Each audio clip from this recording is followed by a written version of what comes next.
예, 금요일 묵상의 시간입니다. 사람의 반응을 좇지 말고 하나님의 말씀을 따라라. 사람의 반응을 좇지 말고 하나님의 말씀을 따르라. 이런 제목으로 오늘 이번 주간 또 마지막 묵상 함께 나누겠습니다.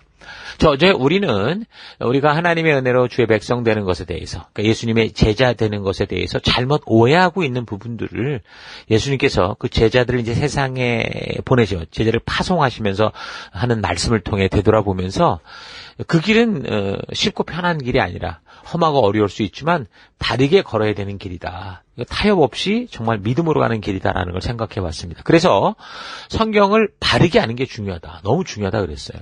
내가 예수 그리스도의 이 사랑 안으로 들어오는 방법에 있어서는요, 다들 보면은 교회 왜 왔냐 물어보면 별의별 간증이 다 있지 않습니까? 심지어 자기가 하나님을 찾았대요. 아무튼 별 이상한 소리 다 많이 합니다. 그러니까 아무도 경험할 수 없는 특별히 자기만의 어떤 그런 이 간증들을 가지고 들어올 수 있어요. 근데 생각해보면 웃긴 거예요, 이게. 자기가 하나님을 찾는 게 말이 됩니까? 하나님이 우리를 찾은 거지. 그래서 이 모든 간증은 어떤 면에서 은혜가 분명해요. 하나님의 은혜 때문에 받아주신 거지, 간증 때문에, 경험 때문에 받은 게 아니라는 거죠. 왜 그렇습니까? 각자의 경험한 하나님은 정말 완전 자기 멋대로 만든 그런 하나님일 경우가 정말 많거든요. 그러니까 성경을 통해 볼 때 온전한 하나님의 형상과는 전혀 다른, 심하면 완전히 자기가 만들어낸 우상이다 싶을 만큼 그런 사람들도 있다니까요. 그런데 하나님께서는 그래도 그런 미숙한 우리가 이런 착각을 가지고 하나님을 찾아와도 문을 두드려도 문을 열어주시더라는 거예요. 받아주시고 품어주시는 거죠. 그래서 은혜라고 그러는 거예요. 이게 얼마나 큰 은혜고 사랑입니까? 하나님은 항상 그렇게 사람이 먼저고 생명을 구원하는 것을 우선순위로 두신다라는 거예요.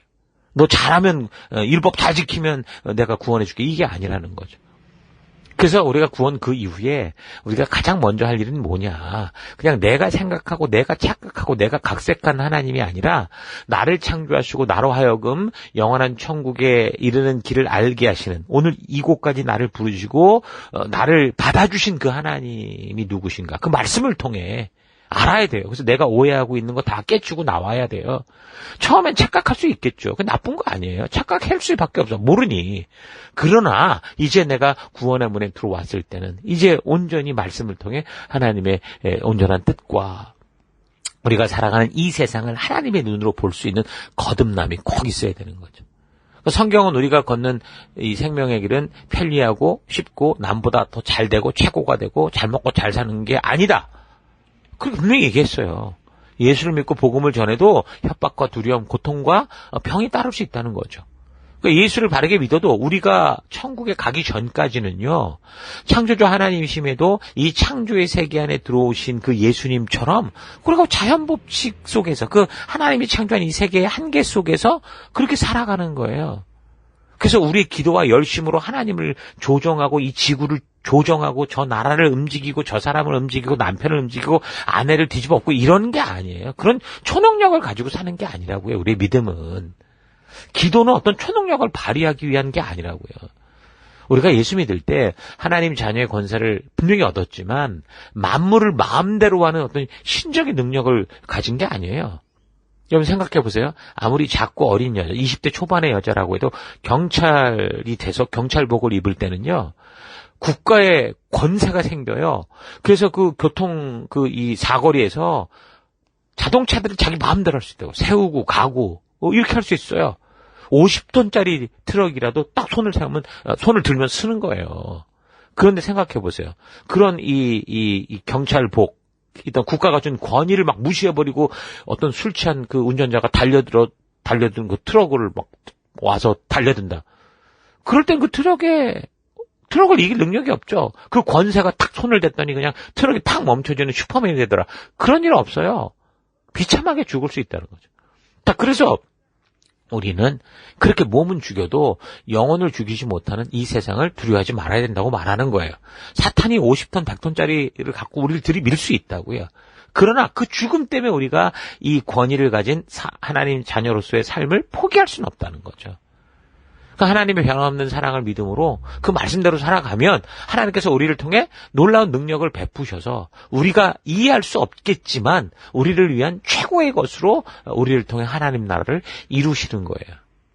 어쩌면 세상에 보면 우리의 그런 모습은 참 허황돼 보일 수 있겠죠. 예수님처럼 어이없어 보이는 그 허무해 보이는 십자가에 정말 한마디로 정말 허무한 죽음처럼 보일 수도 있지만, 그런데 결국 보세요. 하나님은 그런 순종의 길을 걷기 위해 걷다가 죽은 그런 사람들의 죽음을 통해서 얼마나 놀라운 하나님의 나라를 그렇게 이루셨습니까? 그러니까 순종의 열매처럼 그러니까 순교의 열매처럼 생명을 많이 낳는 열매는 없습니다. 그러니까 예수님의 순교의 죽음은 어떻게 됐어요? 온 인류가 생명으로 나오는 이 길이 열리는 거 아닙니까? 그리고 이 예수님을 통해 하나님의 마음을 알게 된 이 사도들, 제자들의 순교의 죽음으로 그 하나님의 실제이신 예수님께서 이 땅에 오셔서 새 언약을 성취하고 하나님 나라 그 교회로 우리를 부르신 이 사실이 온 인류 역사, 온 민족에게 전파된 거 아닙니까? 사도 바울의 죽음을 통해 그가 걸었던 그 길을 통해 정말 이 하나님의 마음과 하나님의 뜻, 하나님의 나라가 이 땅에 임하는 그런 일들이 벌어지잖아요. 그래서 하나님의 말씀의 가치가 그 전파된 인류를 통해 계속 흐르고 흘러서 오늘날 우리가 민주주의, 법치주의, 자본주의 말하는 그 핵심이 뭐예요? 결국 인권 아닙니까? 공평과 정의로운 사회로 그렇게 발전해 올 수 있었던 거예요. 오늘날처럼 욕심 많은 세상, 죄가 너무도 평범한 세상에서 예수님의 말씀은 어떻겠어요? 결코 달콤하지 않겠죠. 그래서 예수님의 말씀대로 하나님의 백성답게 살고자 할 때 위협당하는 그런 살기등등한 그 마귀의 세력들을 만나게 되는 거예요. 그래서 예수님이 뭐라고 말씀하십니까? 내가 화평을 주러 온 게 아니라 검을 주러 왔다, 그렇게 말씀하셔요. 남편과 아내가, 부모와 자식이, 며느리와 시어머니가. 참 진리대로 살아가는 삶을 살고자 할 때는 만약에 서로의 생각이 다르면 이건 다투게 된다. 그 34절, 내가 땅 위에 평화를 주러 온 줄로 생각지 말아라. 평화가 아니라 칼을 주러 왔다. 나는 아들이 제 아비를, 딸이 제 어미를, 며느리가 제 시어머니를 거슬러서 갈라서게 하려 왔다. 사람의 원수가 자기 집안 식구일 거다. 그렇게 말씀하신 거예요. 그러니까 예수님은 우리가 설 곳은 진리의 길이다라는 이 사실을 분명하게 말씀하시는 거예요. 생명의 길은 혈연과 학연으로 가는 게 아닙니다. 우리끼리 카르텔을 만드는 게 아니에요. 범죄 집단, 깡패 집단 만드는 게 아니라고요. 서로 좋은 것이 좋은 거 아니냐 그러면서 함께 적당히 좋은 관계에 맺으면서 사는 게 교회가 아니에요. 성도로서 우리는 좋은 관계와 이 바른 관계를 잘 구분할 수 있어요. 그래서 바른 관계가 뭡니까? 서로 좀 얼굴이 붉힐 수 있고 다툴 수 있지만 그렇게 적당하게 그런 거를 안 하려고 적당하게 지내는 관계가 아니고요. 바른 관계는 서로 언성이 높아진다고 해도 좀 생각이 부딪힌다고 해도 하나님의 말씀의 가치가 우선이 되는 그런 삶을 살아가는 관계를 말하는 거예요. 그런 하나님의 말씀의 가치가 가장 우선되는 이 바른 관계에서 참으로 서로 진정으로 섬기고 세워주는 좋은 관계의 열매가 맺히는 거죠. 부모님들이 그렇게 하지 않습니까? 아이들과 좋은 관계만 유지하는 부모가 있어요. 근데 어떤 바른 관계를 유지하는 부모는 결국 이 아이들이 이 사회 속에 정말 성숙한 사람이 되기 위한 자녀들과의 그 얼굴 붉히는 잔소리도 하고 어려움 그 길을 기꺼이 걷죠. 근데 이런 게 없이 하나님의 말씀의 길이 아니어도 그저 지 편한 대로 살아가면서 그냥 다툼 없이 그냥 지내면 어떤가 누군가 극단적으로 이기적이고 욕심 많은 그런 사람들이 결국 모든 물을 다 흐리게 돼 있어요. 그래서 하나님의 말씀의 이 가치가 항상 우선이 되고 그 말씀의 가치를 따라 살아가는 그 관계가 바른 관계다 이렇게 말하는 겁니다. 그래서 우리가 어떤 상황과 환경 속에서도 하나님께로부터 보냄을 받은 이 열방의 제사장으로서의 부름받은 자로서의 그 사명의 길을 걷는 그게 바로 바른 관계 속에 성도들이 이루어야 될 교회 안에서 그런 거예요. 그렇지 않으면 우리끼리 성 쌓는 교회, 우리끼리 카르텔 만드는 교회가 된다고요. 그 예수님의 오심으로 분명한 것은 이제 하나님께서 다스리는 하나님의 나라가 임했다는 거죠. 그 나라라 그러면 그 나라 안에 구성 요소가 뭐예요? 백성이 있어야 되는 거 아닙니까? 그럼 하나님 나라 백성이 누구냐? 바로 누구예요? 예수님께서 그 하나님의 가슴을 품고 이 땅에 오셨다라는 이 사실을 믿는 자. 그 하나님과의 관계의 회복이신 우리 예수님이 이 땅에 오셨다. 이분만이 유일한 길이고 진리고 생명을 믿는 이 사람들이 하나님 나라 백성인 거예요. 그런 사람들을 어떻게 알 수 있습니까? 저들이 사는 곳이 어디든 간에 그런 사람들은 교회에서만 발견하는 게 아니에요. 교회보다 오히려 교회는 종교와 또 이상하게 변질된 사람들이 너무 많아요. 교회 안에는. 근데 진짜는 어떻게 볼 수 있느냐. 결국 삶의 현장으로 가면 되는 거죠. 하나님의 말씀의 가치가 유일한 삶의 기준이 되어 그 가치를 따라가는 사람들이 바로 그게 하나님 나라 백성이고 진짜 하나님의 자녀고 거룩하고 구별된 삶을 살아가는 참된 성도들인 거죠. 교회에서 너무 거룩한데 세상에 나가면 세상과 어떻게 이 차이가 없다. 이거 가짜라는 거예요. 그 한 나라의 통치권이라는 게 뭡니까? 그 나라의 영토에만 국한되지가 않잖아요. 예를 들어 스파이들처럼 비록 적국에 살아도 숨어 살아도 자기가 그 속한 나라의 그 통치 기준을 따라 살아가는 그런 사람들이잖아요. 그렇게까지 미치는 게 통치권이 미치는 거 아닙니까? 그러니까 지금 여기에 다른 곳에 우리나라 대사관이 생겼다고 거기까지도 우리나라의 통치권이 미치는 데가 아닙니까? 그래서 하나님 나라의 통치권은 바로 그러는 거예요. 이런 원리와 같이 하나님의 통치를 믿고 그 말씀 따라 살아가려는 그 사람들에게 그 하나님의 나라가 임하는 거죠. 그래서 지금 우리가 사는 이 땅에 대해서 성경은 여러 구절에서 이게 잠깐이다.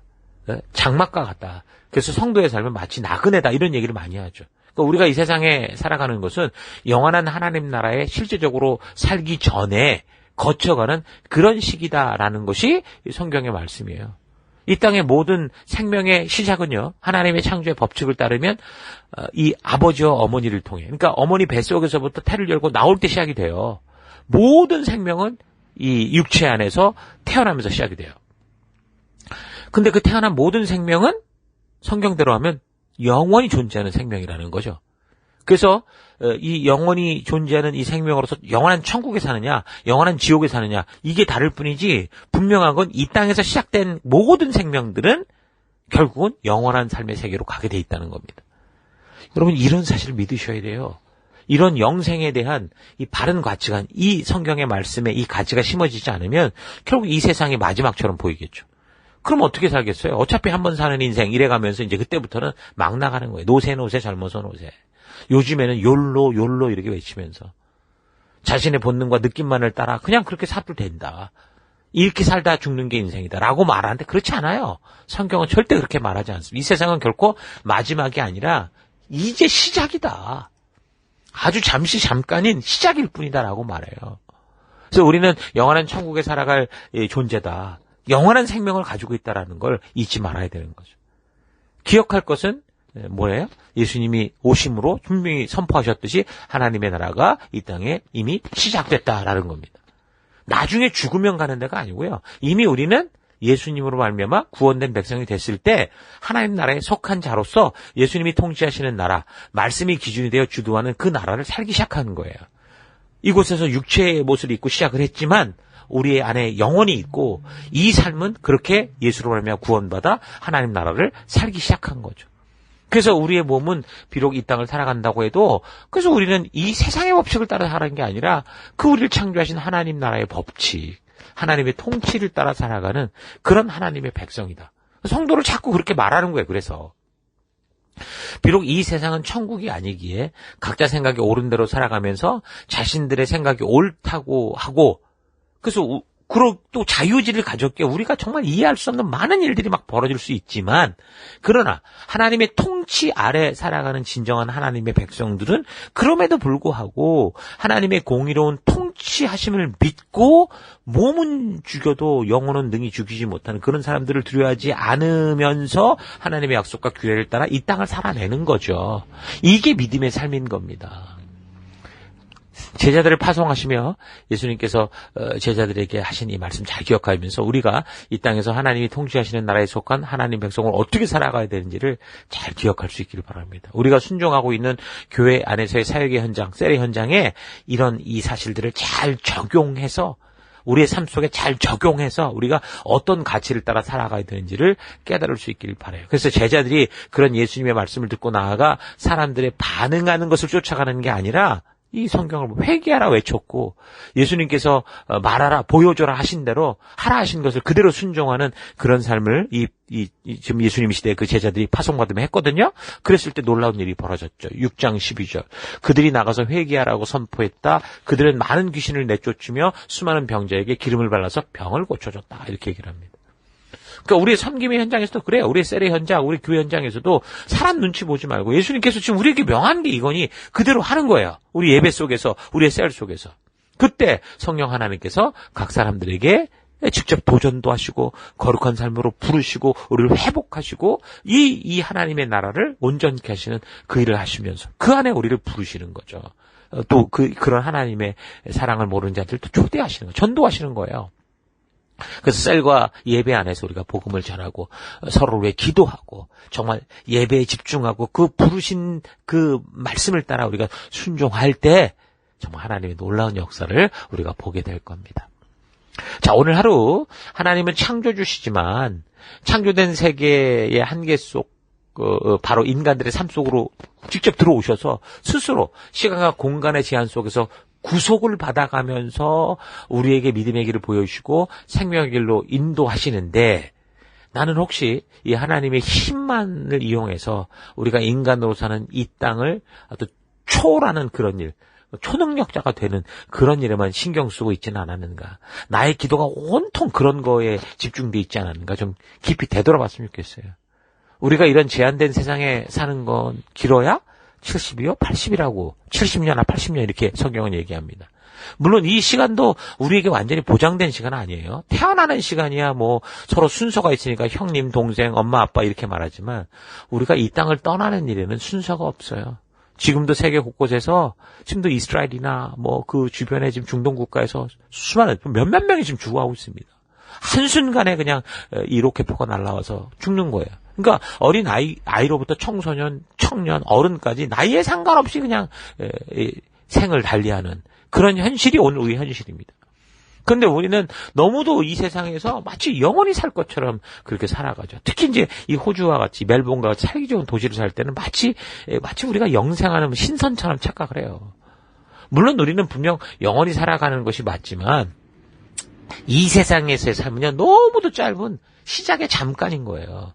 결코 이 땅에서의 삶은 영원하지 않습니다. 우리는 그 누구라도 곧 하나님의 심판답에 영원한 삶을 살 때 어디서 살 건지 결정되는 그 자리로 가게 돼 있어요. 우리가 사는 이 제한적인 세상은 잠깐이고 이제 우리는 우리 예수님께서 준비하시겠다고 하신 그 천국에서 영원한 삶을 살게 될 겁니다. 우리가 사는 이 땅은 잠깐 다녀가는 세상이라는 거. 여러분 이 사실 잊지 말고 이 땅에서 시작된 하나님 나라 백성다운 삶을 살아갈 수 있는 우리가 됩시다. 이 짧은 세상을 살아가면서 초월적인 어떤 슈퍼맨이 되기 위해 애쓰는 그런 믿음이 아니라 그런 종교가 아니라 우리 창조주 하나님께서 주신 인간된 존재의 삶의 길에서 기쁨과 감사함으로 걸어가는 믿음의 삶을 사는 우리가 됐으면 좋겠어요.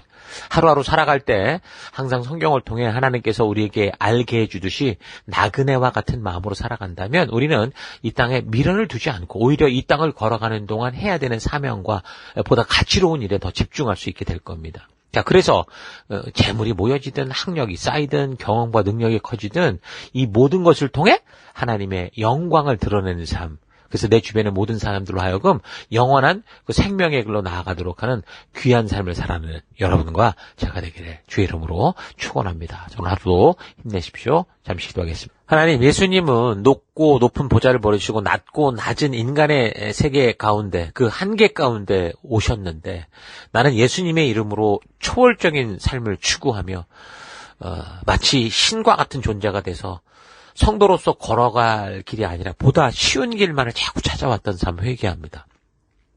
우리가 걷는 믿음의 길은 꽃길이 아니라 골고다의 길이다라는 사실을 잊지 않고 이 땅을 살아가는 동안 생명의 길, 말씀의 길을 기꺼이 걸어가는 내가 되기를 원합니다. 사람에게 한 번 죽는 것은 정한 것이고 그 후에는 심판이 있으리라.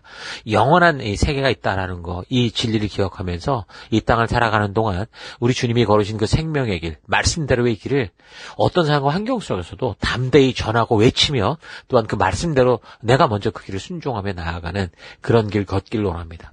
세상의 반응과 세상의 유행을 따라가는 삶이 아니라 그들과 적당히 좋은 관계를 유지하며 사는 삶이 아니라 하나님 진정한 생명의 길, 바른 길, 하나님의 말씀을 따라가는 그런 우리가 될 수 있도록 주님 역사하여 주옵소서. 이 하루도 그런 믿음의 길, 생명의 길만을 걸을 것을 결단하고 감사드리며 예수님 이름으로 기도했습니다. 아멘.